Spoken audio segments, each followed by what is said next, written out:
Ukraine रूस की जंग कब थमेगी, थमेगी भी या नहीं, कोई नहीं जानता।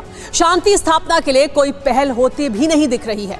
इसीलिए अनुमान है कि यह जंग न्यूक्लियर हथियार के इस्तेमाल तक ऐसे ही चलती रहेगी, जिसमें अमेरिका की दिलचस्पी भी वैसी ही बनी रहेगी। लेकिन इस अनुमान को अगर करीब 3000 साल पुरानी भविष्यवाणी के चश्मे से देखें तो यही जंग दुनिया की अंतिम जंग है, जिसकी शुरुआत हो चुकी है और यह जंग खत्म होगी पूरी दुनिया की तबाही के साथ।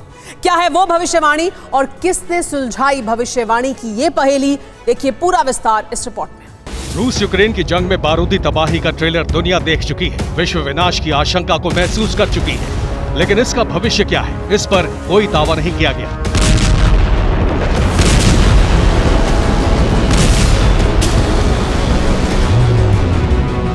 लेकिन अब विनाशक भविष्य को लेकर भविष्यवाणी हो चुकी है और इस भविष्यवाणी का आधार बनी है हजारों साल पुरानी ईसाइयों की धार्मिक किताब बाइबल।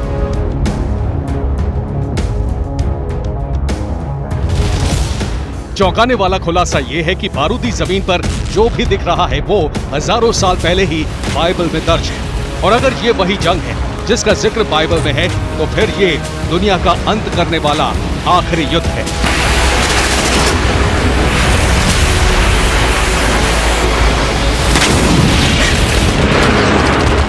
हालांकि ये एक भविष्यवाणी है जो विश्लेषणात्मक ढंग से की गई है और ये विश्लेषण दिया है अमेरिका के विश्वसनीय Bible teacher doctor David Jeremiah, जिन्होंने बताया है कि इस दुनिया के अंत में रूस का अहम रोल होगा। उस अंत के लिए शुरू होने वाली जंग की शुरुआत हो चुकी है। आखिर कैसे हुआ विश्लेषण, इसे समझने से पहले भविष्यवाणी की पृष्ठभूमि समझ लीजिए।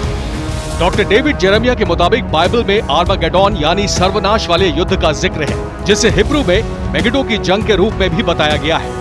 मेगिडो यानी वो जगह जहां से देवताओं के खिलाफ दानव युद्ध छेड़ेंगे और मेगिडो इजराइल के पश्चिम में स्थित एक पर्वत आज भी है। यानी ये बताने की कोशिश की गई है कि रूस के बनाए समीकरण से बैटल ऑफ मेगिडो की शुरुआत हो चुकी है।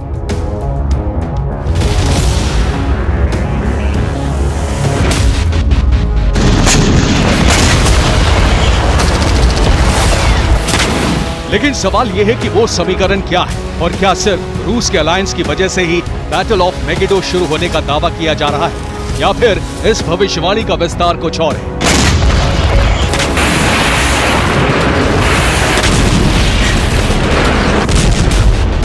प्रसिद्ध बाइबल टीचर की रूस को लेकर की गई भविष्यवाणी में गठबंधन को आधार जरूर माना गया है, लेकिन सिर्फ बैटल ऑफ मेगिडो से संबंध जोड़ने के लिए ऐसा नहीं किया गया है, बल्कि विश्लेषण में बाइबल के आधार पर रूस का जिक्र दर्ज नाम के आधार पर भी किया गया है। तो क्या वाकई बाइबल में रूस का नाम दर्ज है?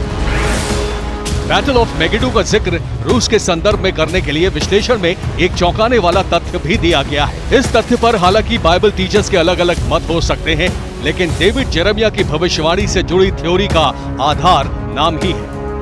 दावे के तहत 2500 साल पहले ही रूस को लेकर भविष्यवाणी हो चुकी है और रूस के साथ मिलकर 38 देश इजराइल पर हमला करेंगे। हालांकि उस समय बाइबल में दर्ज नाम रूस नहीं है, बल्कि देश का नाम रोश बताया गया है और इस देश के इजराइल के सुदूर उत्तर में होने का जिक्र है।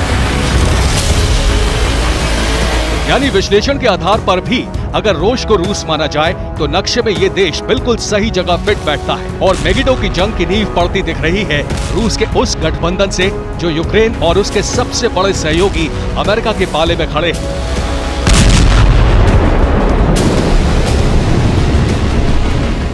कैसे, इसे बाइबल आधार नक्शे से समझिए। इजराइल के दक्षिण में स्थित पहाड़ी का नाम मेगिडो है और यहाँ से उत्तर की तरफ बढ़े तो लेबनान, सीरिया, तुर्की और जॉर्जिया दिखते हैं, जिसके अंत में रूस नजर आता है और इजराइल के खिलाफ इन देशों की ताकत बढ़ाने के लिए ईरान पहले से तैयार है।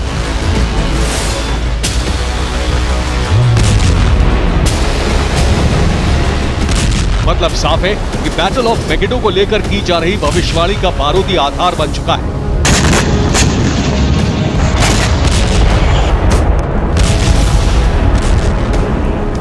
जिसकी पुष्टि करता है अमेरिका के खिलाफ जंग का लेटेस्ट समीकरण, जिसकी शुरुआत होती है रूस यूक्रेन की जंग में उठाए गए इजराइल के एक घातक कदम से।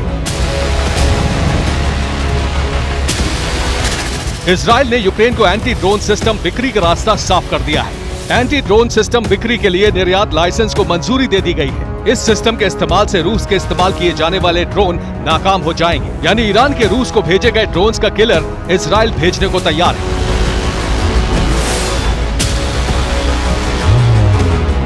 और यही कदम इजराइल को टारगेट बनाने में अहम रोल निभाएगा। ऐसा इसलिए भी क्योंकि जंगी समीकरण में इस समय रूस ने एक मजबूत अलायंस बनाने की दिशा में कदम आगे बढ़ा दिया है, जिसमें सबसे पहले दोस्ती निभाने के लिए तैयार हुआ है सीरिया। जागते रहो तुम, जागते रहो, क्योंकि परमेश्वर का पुत्र आने वाला है, क्योंकि परमेश्वर का पुत्र आने वाला है। जागते रहो तुम, जागते रहो, क्योंकि परमेश्वर का पुत्र आने वाला है, क्योंकि परमेश्वर का पुत्र आने वाला है। जागते रहो तुम, जागते रहो। जागने का मतलब है